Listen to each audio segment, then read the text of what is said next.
Ilaa oolicha Waaqayyoo isa cubbuu biyya lafaarraa fuudhu.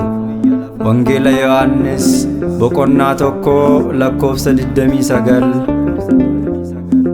Yakkamuun keenya dhiigaan bitamneerra, faadaan bareedduu isaan raawwateera.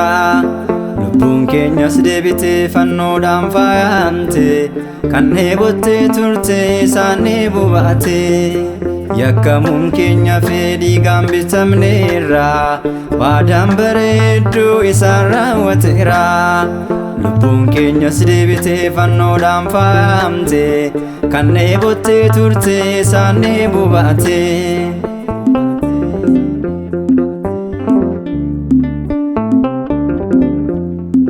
Qulqullummaan keenya cubbuut lakkaa'ame, balballi Si'oolii nu nyaachuuf baname. Dhiigni Kiristoosii nu qabeera dafee, jireenyaaf hiriirree duuti keenya nafe. Yakkamuun keenya dhiigaan bitamneerra, faadaan bareedduu isaan raawwateera. Lubbuun keenyas deebitee fannoodhaan faayamte, kan dheebottee turte isaan dheebuu baate.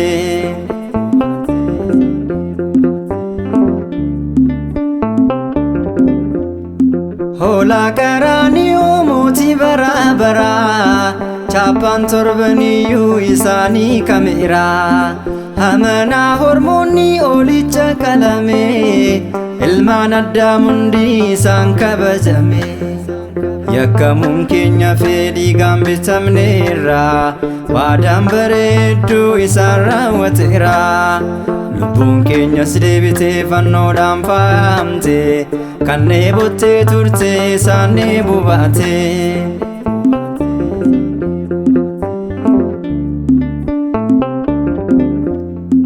Yesuusin waamaa warri amantanii, maqaa caaluu dhaloonni argatanii. Dinniin jeeqamee maqicha waamnaanii, fayyuun mucaan namaa Gooftaan hundoofnaanii. Yakkamuun keenya dhiigaan bitamneerra, faadaan bareedduu isaan raawwateera.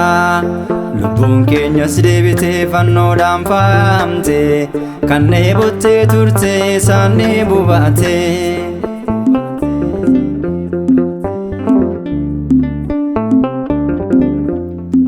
Fayyisuu Kiristoos warri dhannamanne, fooniif dhiiga isaan kan ittiin miidhagne. Hafuuraan bitamne abidda uffanne, yeedaloo samiitiin galataaf dhaabanne. Yakkamuun keenya dhiigaan bitamneerra, faadaan bareedduu isaan raawwateera. Lubbuun keenyas deebitee fannoodhaan faayamte, kan dheebottee turte isaan dheebuu baate. Yakkamuun keenya dhiigaan bitamneerra, faadaan bareedduu isaan raawwateera. Lubbuun keenyas deebitee fannoodhaan faayamte, kan dheebottee turte isaan dheebuu baate.